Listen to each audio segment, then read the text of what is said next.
he has sponsees He has sponsees, right? that he tells his life story. He's given speeches.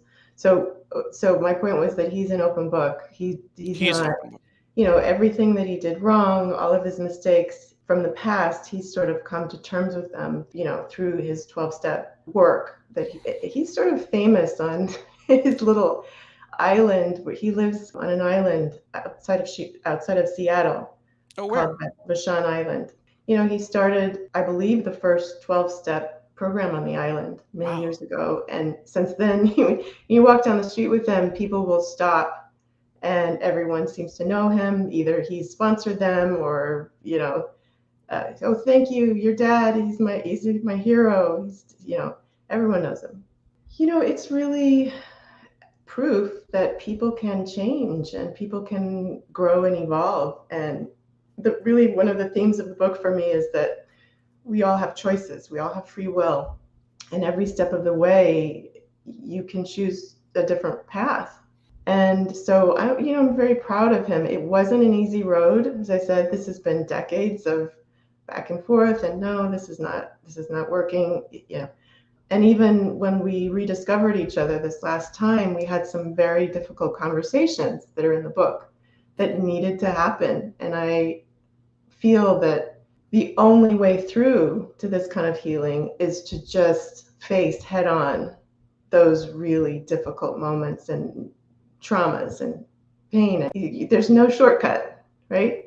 Yeah. You just have to go through it. And I like the conversations we had. I went to see him a few times alone, and it was the first time that we really had time alone in our lives. And it was very powerful, very, very healing. Well, this is the amazing Angela Davis, of course. I went to grad school at UC Santa Cruz in the History of Consciousness program. And Wow. she was hired just as I was on my way out. She was hired the first person of color to be full-time faculty, believe it or not, in the early 90s Wow. in the program. It's actually the same program where Huey Newton got his Ph.D. many, many years ago. But there had been very, very few Black people to come through the program. I was the first Black woman in 10 years to be admitted. So she agreed to serve on my dissertation committee, which I was very grateful, because I didn't actually, as I said, I didn't actually get to have classes with her because I was already ABD and on my way out. But she was amazing. She's not a TV person.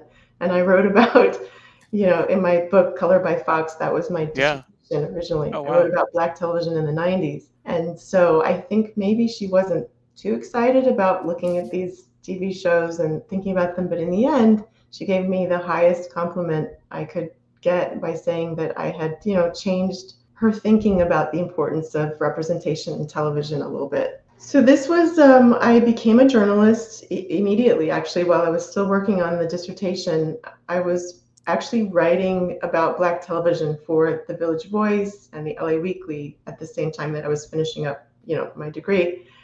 And just really was fascinated by Black film, books, and television, and what it all meant in terms of representation. And this is Mario Van Peebles on the set of Black Panther. Wait, now I'm getting confused between the new Panther. This was about the Black Panthers. Was it called Panther though? I'm trying to remember. This was in the 90s when he did the movie about the Black Panthers, right? Yeah. But I can't remember if it was called Panther or was it Black Panther? Anyway, this was on the set. It was called Panther. Panther, okay. From 95. Right. I was really trying at the same time to come to terms with my identity through writing, through talking about culture. The best example I can give is in looking at the Fresh Prince of Bel-Air, the questions that the producers were raising about is Carlton really Black enough? Or why isn't he Black enough? Why is Will more Black than he is? Those were questions that I was trying to answer for myself. Who's authentically Black and who isn't? And, Sure. right? Because Carlton spoke proper and he was wealthy, he came from a wealthy family in Bel-Air, so he wasn't really Black. And so I think that's what drew me to looking at culture, was a way of trying to speak to my own questions about identity.